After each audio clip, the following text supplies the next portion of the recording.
Selamat pagi Bapak Ibu Saudara. Shalom. Saya percaya semuanya dalam keadaan baik, sehat. Ada kebahagiaan bukan? Oh pasti. Karena itu mari kita persiapkan untuk menerima renungan pagi ini. Kita satu di dalam doa. Tuhan, ucapan terima kasih kami naikkan kepadamu. Semalaman kami menikmati tidur dengan baik. Pagi ini kami bangun dalam keadaan tubuh yang sehat. Semuanya itu karena kasih-Mu ya Tuhan. Itu sebabnya sebelum kami melaksanakan aktivitas kami pada hari ini, kami mau mendengar firman-Mu disampaikan. Berfirmanlah ya Tuhan.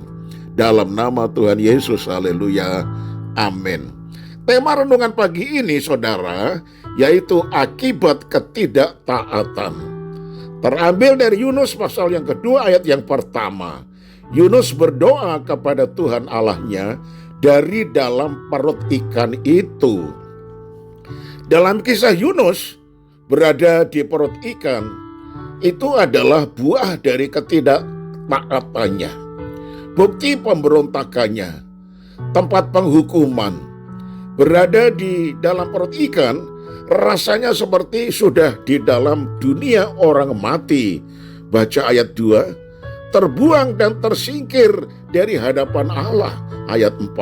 Terancam dari segala sisi, tidak berdaya, serta nyaris binasa. Ayat 5 dan 6. Dalam kesusahan besar itu, Yunus teringat kepada Allah. Ayat yang ke-7. Ia pun berdoa kepadanya, sebab ia tahu bahwa Tuhanlah sumber keselamatan.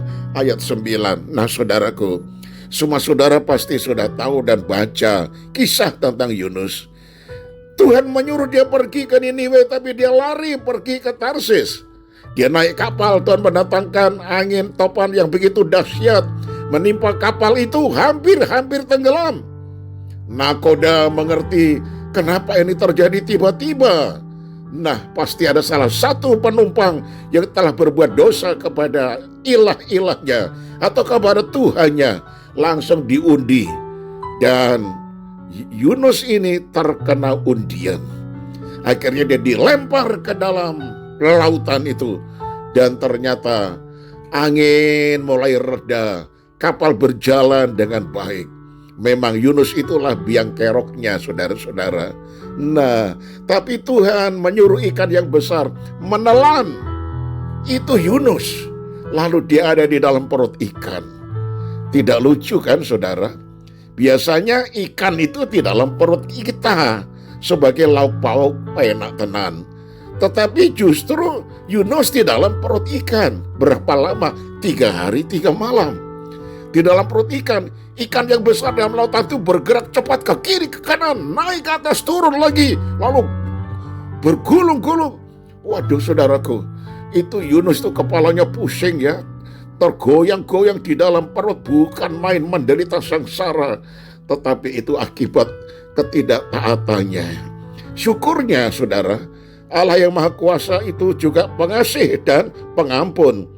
Dia tetap menyendengkan telinganya kepada si Yunus, si pendosa itu. Kasihnya tetap siap merengkuh atau merangkul, dan tidak ada yang terlalu jauh dari jangkauan Tuhan. Dia adalah pengampun. Dia mengampuni Yunus saudara. Dia menyelamatkannya dengan cara yang ajaib. Ikan diperintahkan memuntahkan Yunus di pantai. Dan akhirnya Yunus sadar. Lalu berangkat ke Niniwe. Dan akhirnya melaksanakan apa yang Tuhan perintahkan. Apa yang terjadi? Raja Niniwe dan semua rakyatnya berpuasa, meminta ampun dan bertobat. Dan Tuhan Allah tidak jadi menghukum Niniwe. Namun Yunus menjadi dongkol saudara-saudara. Dia marah kepada Tuhan. Orang yang berdosa diampuni, masa Yunus malah marah, bukan mengucap syukur kepada Tuhan. Itulah keadaan Yunus saudara. Nah, ada kalanya kita merasa seperti berada dalam perut ikan, yakni ketika kita menuai hasil buruk dari ketidaktaatan kita kepada Tuhan. Kita merasa terpuruk, terbuang, tidak berdaya, atau dikepung berbagai ancaman serta bahaya. Hidup rasanya gelap, tidak terlihat, bahkan secercah cahaya menuju jalan keluar yang membawa kita pada kelegaan itu juga gak terlihat. Kita bisa saja tergoda untuk berputus asa. Namun saudara, pengalaman Yunus mengajarkan kepada kita bahwa Allah tetap bersedia merangkul Yunus dan kita juga dalam dekapan kasih-Nya, memberi kepada kita pertolongan dan keselamatan. Kita hanya perlu berdoa kepadanya, memohon uluran tangan kasih-Nya. Dia akan bersegera menolong kita dengan caranya. Karena itu kita minta ampun kepada Tuhan apabila kita tidak melakukan apa yang Tuhan firmankan. Nah, saudaraku yang kekasih, kita akan melihat Allah itu sangat luar biasa kasih-Nya. Yunus akhirnya diselamatkan dan diampuni dosanya. Saya akan tutup dengan perkataan ini, saudara. Allah hanya sejauh doa, karena itu tetaplah berdoa. Amin. Kita satu di dalam doa. Tuhan, jauhkanlah kami dari pengalaman ditelan ikan yang besar seperti Yunus. Kami mau taat melakukan perintah-perintah Tuhan, walau itu bertentangan kadangkala dengan rasio kami, dengan otak kami. Tetapi kami, tolong Tuhan berikan kekuatan untuk tetap taat dan melakukannya. Karena hasilnya adalah hasil yang paling baik. Ketidaktaatan mendatangkan kerugian yang sangat besar. Itu sebabnya kami tidak mau mengalami hal yang sama seperti Yunus.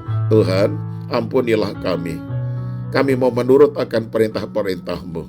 Ya Roh Kudus, Roh Penolong, tolonglah kami berikan kemampuan untuk melakukan kehendak Tuhan. Terima kasih Tuhan. Kami menyerahkan sepanjang hari ini segenap urusan kami di dalam tangan-Mu. Tuhan buka jalan dan memberkati kami. Semua keluarga kami, anak-anak kami, Tuhan pimpin, jaga, lindungi dan gembalakanlah mereka. Kami teringat kalau ada saudara-saudara yang masih sakit, entah di rumah ataupun masih di rumah sakit. Tuhan datanglah, ulurkan tangan-Mu menjamah mereka dan menyembuhkan mereka. Berikan mereka hati yang tetap bersyukur supaya mereka tidak putus asa. Karena hati yang gembira adalah obat yang manjur, tetapi semangat yang patah akan mengeringkan tulang. Terima kasih banyak Bapa untuk hari yang indah ini. Kami mengucap syukur untuk firman yang telah kami dengar. Di dalam nama Tuhan Yesus kami sudah berdoa. Haleluya. Amin. Nah, selamat pagi saudaraku. Sampai berjumpa hari Senin yang akan datang. Tetap semangat. Shalom.